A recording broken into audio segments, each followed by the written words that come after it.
శ్రీవారి భక్తులకు అలర్ట్. తిరుమలలోని గుడి తలుపులు మూసివేయబోతున్నారు. ఎప్పుడు మోస్తారు, ఎందుకో పూర్తిగా తెలుసుకోండి.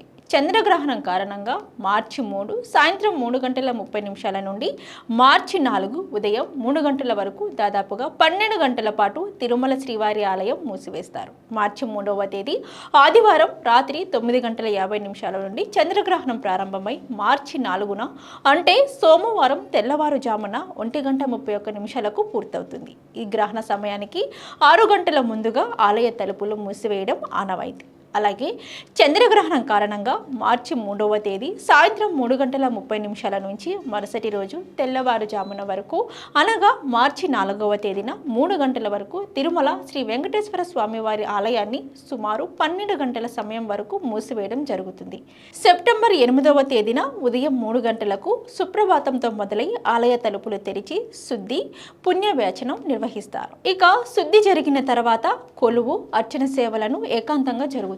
ఉదయం 6 గంటలకు శ్రీవారి దర్శనం భక్తులకు పునఃప్రారంభమవుతుంది. చంద్రగ్రహణం కారణంగా మార్చి 3వ తేదీ ఆదివారం ఉజ్జాల్ సేవ, అర్జిత బ్రహ్మోత్సవం, సహస్ర దీపాలంకరణ సేవలను టీటీడీ రద్దు చేసింది. అలాగే మార్చి 4వ తేదీ చంద్రగ్రహణం కారణంగా అన్నప్రసాద వితరణ కూడా జరగదు. ఇక 4వ తేదీ అనగా ఆదివారం సాయంత్రం 3 గంటల నుండి తిరుమలలో అన్నప్రసాదాల వితరణ ఉండదు. తిరిగి సెప్టెంబర్ 8వ తేదీ ఉదయం 8 గంటల 30 నిమిషాలకు అన్నప్రసాదాలను పునఃప్రారంభమవుతుందని టీటీడీ వారు తెలియజేశారు. ఈ సందర్భంగా మాతృశ్రీ తెరిగొండ వేంగంబ అన్నప్రసాద భవనం, ఎస్వి ఉద్యోగుల క్యాంటీన్ మరియు శ్రీ పద్మావతి విశ్రాంతి భవనం, వైకుంఠ క్యూ కాంప్లెక్స్ 2 మరియు PS2లలో తిరుమలలోని ఉన్న ఏ అన్నదాన ప్రసాదాల పంపిణీ జరగదు. భక్తులు ఎలాంటి ఇబ్బందులు కలగకుండా ఉండాలి అని ముందస్తుగా టీటీడీ అన్నప్రసాద 30,000 పులిహోర ప్యాకెట్లను తయారు చేసి మార్చి 3న సాయంత్రం 4 గంటల 30 నిమిషాలకు భక్తులకు పంపిణీ చేయనున్నారు. ఇందులో భాగంగా